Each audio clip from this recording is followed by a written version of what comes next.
Welcome to the Folktale Project. This is Dan Scholz. Today we're going to start the week with a very short poem about the wild Aster and a love letter to the silver rod. This is Wild Asters. Child, white and purple asters, watching by the brook, tell me where you got your starry eyes. Asters. Dearie, in their play the baby angels took blossoms from the garden of the skies, tossed them downward to us over heaven's wall, and we caught and kept them. That is all. And silver rod.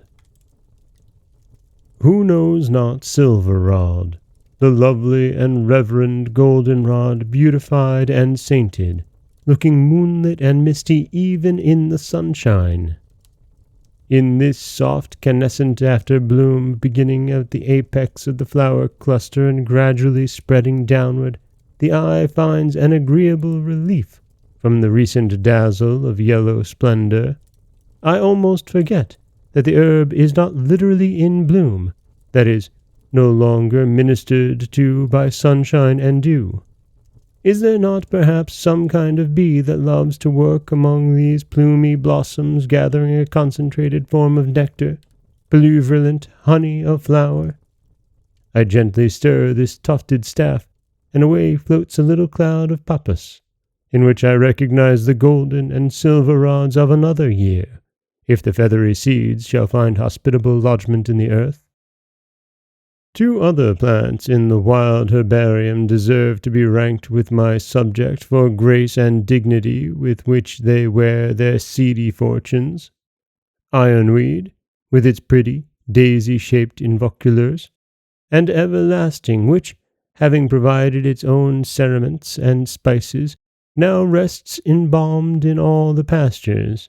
It is still pleasantly odorous, and, as often as I meet it, puts me in mind of an old-fashioned verse which speaks of the actions of the just, and their lasting bloom and sweetness.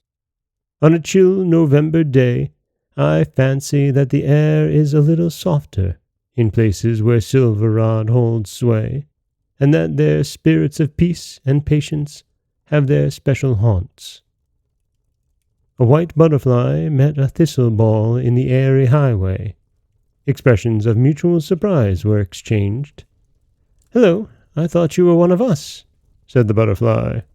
"And I," returned the thistle ball, "took you for a white pea blossom." And that is Wild Asters and Silver Rod. Two short poems, well, one poem and one. Really, the only way to describe it is a love letter to the silver rod.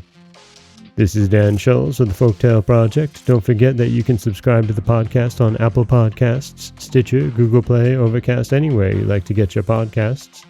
You can follow us on Twitter at Folktale Project. You can find us on Auto Radio, TuneIn Radio, iHeartRadio, Spotify, anywhere you like to listen. And you can always head over to folktaleproject.com, where you'll find a new story waiting for you every Monday, Wednesday, and Friday. As always, thank you so much for listening.